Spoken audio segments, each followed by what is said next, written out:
Hello. One of my favorite things to do with a fitness ball is to pandiculate on it, using the rounded shape of the ball as a constraint and also a body shaper, and really good tactile feedback to whatever part of my body is touching the ball. I'm also going to warn you, I couldn't tape this with headphones on because they will definitely fall out, as you'll see. So if you hear any loud fire trucks, it's because I live across the street from a fire station. Last but not least, you can do this with me, or you can just watch it and then go do it by yourself. This isn't really an instructional, because pandiculations are about listening to your body moving. I'm going to describe to you what's actually going on with my experience of experiencing myself. That way you can kind of create your own personal experience, but have a reference point. You know, if you feel a little lost doing this, just this is some ideas of what might come up. So I'm gonna begin this style, kneeling on my hands and knees, and I'm gonna let my upper body give into the ball. Right now, I'm playing around with how much weight of my body is on the ball, on my legs and on my arms.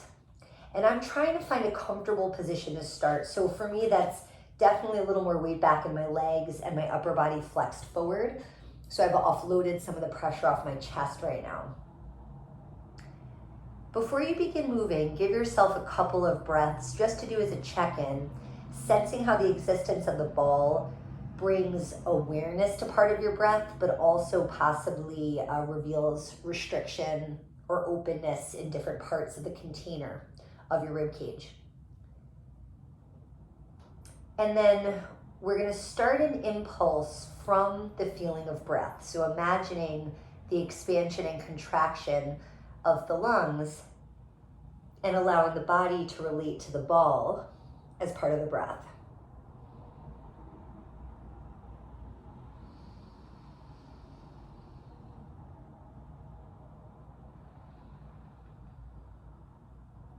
So I'm allowing for both micro and macro movements that originate from where my breastbone is currently touching the ball, trying to feel for the movement potential of that spot, which is limited, but how that relates to freedom of motion I can sense at my tail and my head. Okay, so almost like a wave, I've got very little motion at the axis of movement, but there's so much more freedom at the end of the whip.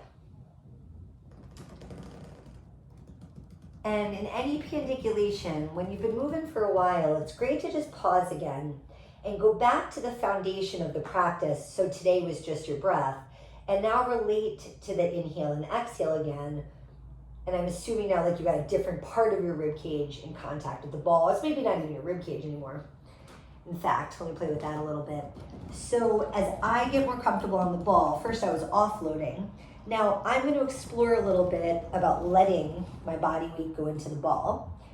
And its roundness is letting me flex and hopefully soften segments of my spine, because the ball can feel like a support. It also kind of diffuses the pressure where I know that as I'm flexing, it won't be too extreme on any segment. And then again, I'm just going to explore micro and macro motions. You can add variables like maybe taking a limb off, or even coming out of a partial knee, so I'm straight into one of my legs. And then I'm going to play around with catching moments where I feel tense, and then trying to soften out of the tension without a complete collapse. How do I reduce how much contraction I feel in part of my body, so that it's a support instead of a tension, and so that it's still allowing motion of my body. Okay, now I'm going to pause again because I feel like I'm in a very different relationship, and I'm just going to set a position I can balance and then tune back into breath again.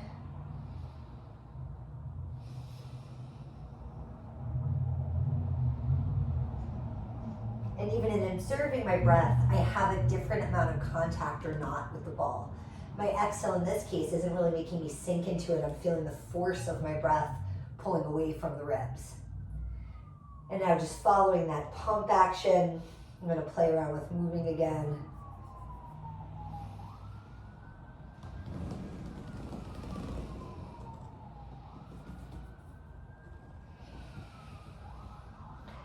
And there's just certain angles. It's like the ball just kind of catches my body in a way that lets me like truly hang. Like here, I feel like a good release of my neck because my chest is supported. Told ya.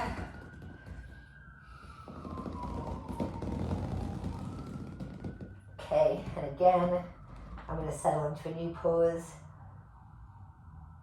Take a couple focused breaths. I'm going to choose to change my relationship with my head to the ball. So I've added a rotation, laid my cheek on it. And now I'm going to go back to playing a little bit.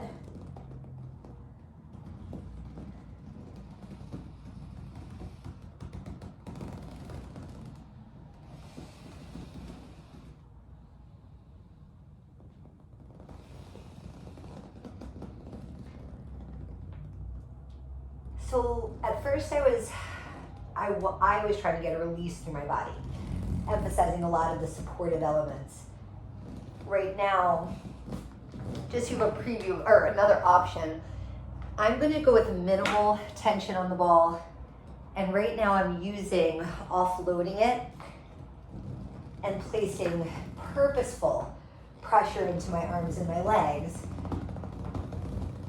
where it's still guiding where my body can go. But now I want to explore more of a toning or stiffening of the body. So if you're a person that feels like very flexible, like, you know, you're a limp noodle and your body's just always giving way, all those release cues I gave might not actually be beneficial for your structure. And you might need this relationship to be a little bit more on the strengthening and toning, where shifting all your body weight lets you learn how to integrate strength in different parts of your body, you know, linking upper and lower body together. And so now I'm just using the ball like it's one more limb. If I give my weight into it, I can push away, soften it up again. Okay, after you go through your exploration though, try to rewind it back to where you started, so that we have a time to like settle back in to the very core of the body through the breath again.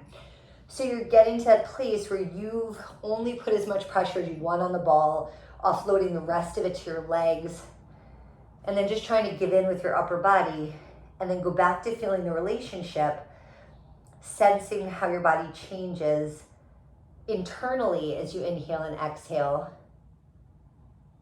but also how that relates to the edge of you, to how your skin is touching the ball, and how the form you've created, this gesture to be over the ball, involves a combination of letting go into it, but also staying active, keeping a shape and a liveliness to you to permit the change while holding the shape.